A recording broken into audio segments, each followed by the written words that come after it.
Días, apreciados oyentes, ¿cómo hemos amanecido este día? Bendito sea nuestro Señor que nos regala la vida, tiempo de oportunidad para cada uno de nosotros. Muy bienvenidos sean cada uno de ustedes y cada una de ustedes a Lectura de Esperanza. Para este día vamos a leer allí en el libro de Proverbios, en el capítulo 3, el versículo 13.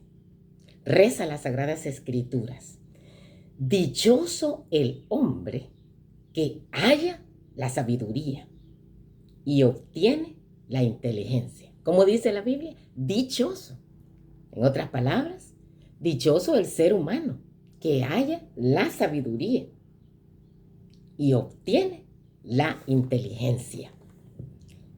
Desde hace muchos años, el término de cultura ha sufrido una serie de variantes. La cultura más elevada. Recuerdo cuando era jovencita, si uno pasaba por ahí, ¿verdad?, corriendo en medio de dos adultos. Bueno, si el papá no lo veía a uno, pues estaba librado del castigo que le iban a dar, ¿verdad? Y con una miradita que le hicieran a uno entendía, ¿verdad?, que lo que estaba haciendo estaba incorrecto. Si algunos maestros veían a los muchachos corretear de esa manera, viendo que habían personas ahí, ¿verdad?, adultas que estaban conversando o en un lugar donde no se debe de correr, decían, estos muchachos no tienen cultura. Yo siempre me fijaba que decían así, no tienen cultura. Otros decían, estos jóvenes no tienen educación. Y hoy nos quedaríamos más asombrados todavía, ¿verdad? Porque a medida vienen nuevas generaciones, hay varias situaciones que cambian y que ya no se enseñan. Y si los padres los enseñan, los hijos deciden pues no hacerlo, no practicarlo. Es difícil, ¿verdad? Y dura esta situación porque estos valores que de verdad son importantes, se deberían de enseñar y practicar. La cultura se refiere entonces a ese conjunto de bienes materiales, espirituales de un grupo social, transmitidos de generación en generación, a fin de orientar las prácticas individuales y colectivas. Incluye lo que es la cultura, la lengua que uno habla, los valores, los patrones, las herramientas, conocimientos. Así que, etimológicamente, cultura ya viene de esta palabra latina, cultus, que significa cultivar, cultivo, cultivado. Así que de ahí viene. Quiere decir entonces que cuando las personas dicen, esta persona no tiene cultura, están en lo correcto, ¿verdad? Porque el hecho de que una persona haya ido a la universidad, pero no practica los valores, ¿verdad?, de convivencia social ni de educación, ¿dónde está la cultura entonces? ¿Verdad que tiene? ¿Cuál es la función de la cultura? Es garantizar la supervivencia y facilitar la adaptación de los sujetos en el entorno. Así que cada cultura encarna una visión del mundo como respuesta a la realidad en la que vive ese grupo social o esa persona en particular. Entonces, cultura es cultivar, conjunto de conocimientos que nos permiten tomar juicios críticos, conjunto de modos de vida, costumbres, conocimientos, grado de desarrollo artístico, científico, industrial, en una época o grupo social. La cultura, ¿verdad?, promueve el crecimiento en todos los aspectos. ¿Y qué tal cómo estamos? Cómo la cultura nuestra, en la que nosotros hemos crecido, promueve el crecimiento espiritual en nosotros. Bueno, ahora ya, antes recuerdo que los padres, ¿verdad?, como fuera, Le enseñaban a uno, ¿verdad? Vaya hijo, venga, aprenda el Padre Nuestro. Y otras cosas más ahí, pero por lo menos enseñaban algo. Aunque también es claro que enseñar cosas que no son lo que la palabra de Dios dice, estamos incurriendo en un error. Aquí las Sagradas Escrituras nos dice también en Salmos, capítulo 111, versículo 10, de la siguiente manera. El principio de la sabiduría consiste en temer al Señor. Buen entendimiento tienen los que siguen sus mandamientos. Su alabanza durará para siempre. ¿En qué consiste, dice la palabra de Dios? El principio de la sabiduría, de la verdadera cultura, de la cultura más elevada, en temer al Señor, dice. Y más abajo explica qué es eso de temer al Señor. Ahí dice, buen entendimiento tienen los que siguen sus mandamientos.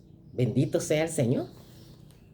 Entonces, si el principio de la sabiduría es el temor a Jehová, y todo ser humano que accede a ser modelado y configurado a la semejanza divina, entonces entra a una creación noble de la obra de Dios en realidad.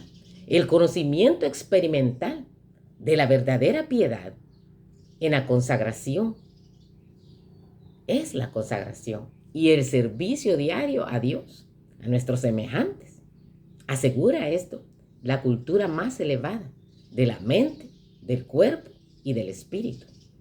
La recepción del poder divino honrará nuestros sinceros esfuerzos en busca de sabiduría para el uso concienzudo de nuestras facultades más elevadas para honra del Eterno y bendición de nuestros semejantes. Como estas facultades son derivadas de Dios y no es creación humana, deberíamos apreciarlas como talentos de Dios para ser empleados en su servicio. ¿Estamos empleando entonces las facultades que Dios nos ha dado? Las facultades mentales que el cielo nos da deben ser tratadas como los poderosos, como los poderes más elevados para gobernar el reino del cuerpo.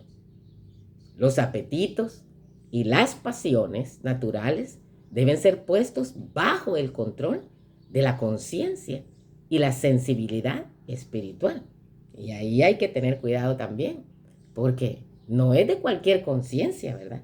Porque dependiendo de lo que yo entre a mi mente a través de las avenidas del alma, que son los 5 sentidos que Dios nos ha dado, entramos información a nuestro cerebro y de esa manera también va a ser nuestra conciencia, ¿verdad? La religión de Jesucristo nunca degrada a quien la recibe. ¿Has visto tú ahí alguna persona que dice, hoy soy seguidora y seguidor de Jesucristo, y se vuelve ruda o rudo, descortés, presentuosos, exaltadas, duros de corazón? No, ¿verdad? Al contrario, la religión de Cristo, del Cordero de Dios, refina el gusto, santifica el juicio, purifica y ennoblece los pensamientos, llevándolos en cautividad a Jesucristo. El ideal entonces del Santísimo para sus hijos y sus hijas sobrepasa el más elevado de los conceptos humanos. El Dios viviente ha dado en su ley santa un trasunto de su propio carácter. El mayor maestro que el mundo haya conocido alguna vez es Jesucristo. ¿Y cuál es la norma que ha dado para que la alcancemos? Todas y todos los que creemos en Él. Dice Mateo 5:48. Sed pues vosotros perfectos, como vuestro Padre que está en los cielos es perfecto. Y me dirás tú, ay, pero es que no hay perfecto. Nadie. Así es. Y Jesucristo dijo, ¿verdad? También, perfecto y verdadero, solo Dios, ¿verdad? Pero, ¿de cuál perfección está hablando? Bueno, a medida nosotros vamos conociendo a Jesucristo, que quien es la verdad, vamos madurando, ¿verdad? Y ya no somos llevados como las olas del mar, de un lado hacia otro. Ya, la palabra de Dios nos da entendimiento para hacer juicios acordes a lo que es la perfección divina. Así como Dios es perfecto en su elevada esfera de acción, el ser humano, tú y yo, nosotros, podemos, por su gracia, por su poder, ser maduros, ser sabios en nuestra esfera humana, ahí donde nos toca vivir.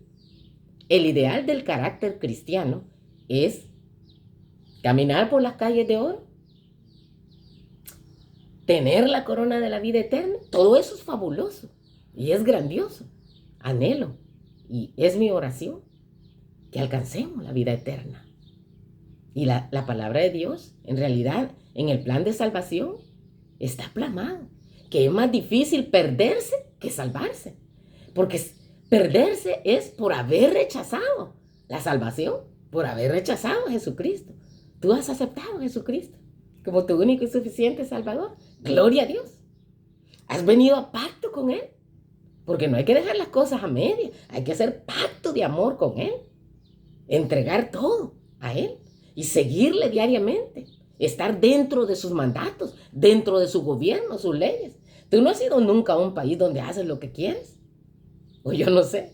Pero en lo que yo conozco, si yo no sigo los reglamentos del país, pues tengo mis consecuencias. Algunas leyes serán justas y otras injustas. Unas hasta inmorales o amorales. Porque en vez de defender los valores de verdad, espirituales y morales del ser humano, se defienden otras cosas horribles. Pero eso ya es otro tema, ¿verdad? En este momento nos atañe que ante ti y ante mí se abre una senda de progreso continuo. Tenemos un objetivo que alcanzar, una norma que lograr, la cual incluye todo, como dice Filipenses 4:8, todo lo que es bueno, todo lo que es puro, noble y elevado. Si hay virtud alguna, en ello pensad. La paz de Cristo quede con cada uno de nosotros.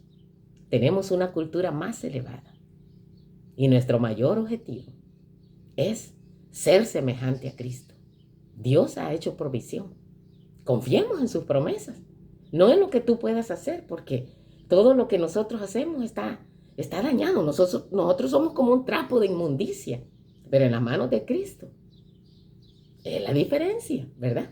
Así que elevémonos por sobre lo común, con la ayuda de nuestro Señor. No para creernos más que otros, no, sino porque has sido llamada a tener la naturaleza divina, a ser parte del reino de la patria celestial. La paz de Cristo quede con cada uno de nosotros. Si el Eterno lo permite, aquí nos encontramos próximamente. Amén.